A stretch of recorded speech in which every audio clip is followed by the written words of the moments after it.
Education has come a long way since the 1920s. Through World War II and the Great Depression, education has had many ups and downs. This period was a progressive educational time which focused on educating the whole person instead of enforcing the memorization of key facts. In the 1920s, the National Committee for Mental Hygiene launched a drive to make personality the guiding principle of American education. The bureaucrats controlled the schools, and reading, writing, and arithmetic were the focus of their curriculum in the schools. As for women, their education was meant to teach them how to be successful wives and mothers in the future. The women's classes were focused on how to keep up a household, cooking, cleaning, and sewing. The 1920s provided the initial burst in high school attendance, but the Great Depression added significantly to high school enrollment and graduation rates. Attendance rates were highest in states, regions, and cities with the least reliance on manufacturing and in areas where agricultural income per worker was high.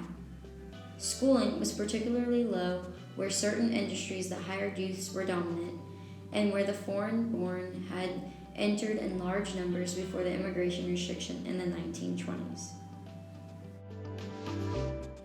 In 1929, the Great Depression affected many children. Public education funding suffered greatly, which resulted in many school closings, teacher layoffs, and lower salaries. Money was scarce and families struggled to make ends meet. Children had to drop out of schools to get jobs to help support their families. Some children did not have transportation, so they were unable to attend school. And many poor children went to school hungry every single day. By the 1930s, only half of the students between the ages of 14 to 16 were attending school. The public school system was designed to take children from all backgrounds and abilities and give them the education they would need to find a job and better themselves. By the 1930s, most of America's high school youths could be characterized as modern. More than half of all public secondary schools in 1934 were one-room affairs that could not possibly have offered a wide range of courses. The flood of students who entered high school around 1910 to 1940 sought an education that would lead directly to employment, not college. Then, from 1939 to 1945, World War II massively affected people, and nearly 2 million children were forced to be educated from their houses at the start of World War II. Education was put on the back burner during this time because many men, teachers, and other employees enlisted, or drafted, or left to work in defense plants. Therefore, school construction was put on hold.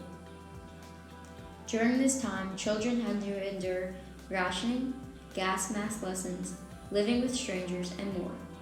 More than 1 billion black men served in the military during this time and had eligibility in educational benefits such as tuition payments.